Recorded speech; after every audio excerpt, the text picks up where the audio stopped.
What's up guys? Welcome back to my channel.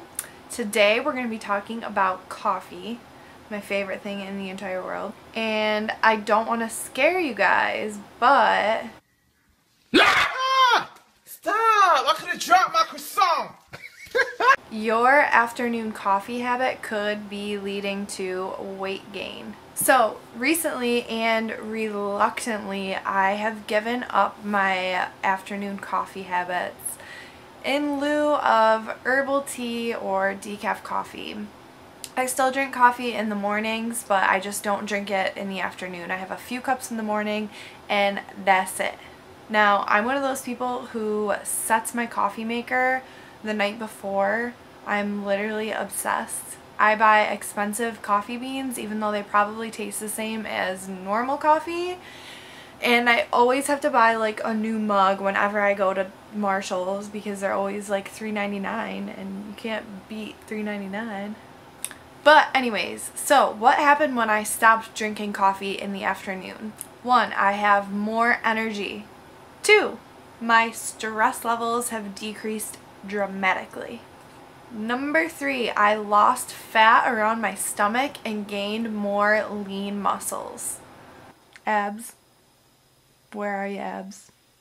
And 4, I sleep better actually, and I'm able to wake up in the morning usually without an alarm clock. So, first, I'm going to hit you with some science. How does coffee actually work? Coffee wakes us up by stimulating the release of the hormone called adrenaline. Adrenaline is known as the flight or fight hormone. Adrenaline causes our muscles to tense, our palms to start sweating, we might start shaking. Basically, all this happens because our brains think that there's an emergency. This is the response to adrenaline. Dumb brain.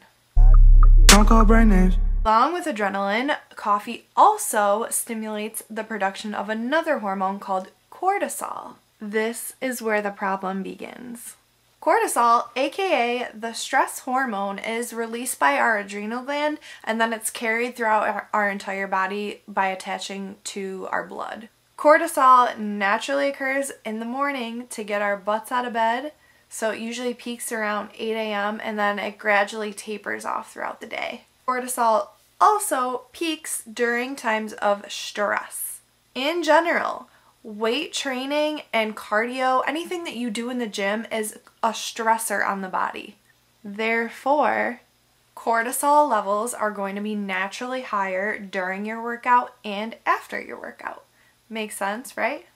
Based on a double-blind crossover study conducted over 4 weeks, we now know that even after frequent regular use of caffeine, so that's going to be those 2 to 3 cups you have in the morning, or if you're like me, those like 5 to 6 cups you have in the morning.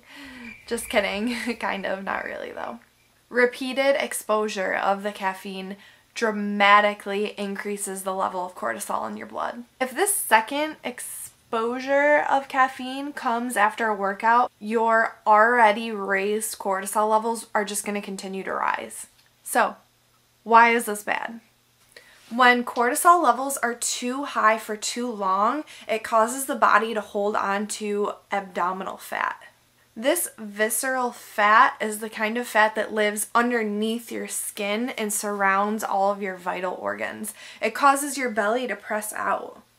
No bueno. Excess visceral fat causes that beer belly appearance, so that's going to be those people that have really thin arms, thin legs, but just can't seem to get rid of that fat, that pooch in the middle of their belly. Cortisol was important for our ancient ancestors when they were chasing down saber-toothed tigers or when they were shooting woolly mammoth to feed their children or their tribe, whatever. However, today, stress from our jobs, from traffic, from our kids, they all contribute to an increased level in cortisol in the blood. With no saber-toothed tigers to run down, and with 80% of Americans not getting any physical activity whatsoever, our cortisol levels are remaining increasingly high. Cortisol hangs around in your blood for weeks, sometimes months at a time if you don't burn it off. So, to wrap this up, I'll finish by saying that drinking coffee in the morning is okay. It's drinking coffee later in the day that's causing you problems. Before I did research, I never knew this. I would always get back from the gym and just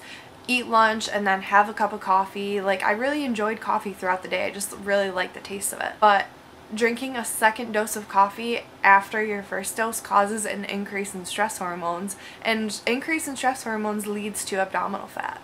So my advice is to switch to decaf coffee. It tastes exactly the same, but it has like little to no caffeine. Or herbal tea.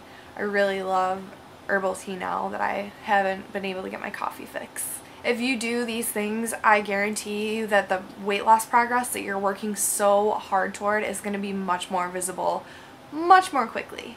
So now you can call me a sexy farmer. Thanks for coming back to my channel. Hope you liked the video. If you did, hit thumbs up and subscribe, and I'll make some more informative videos for you.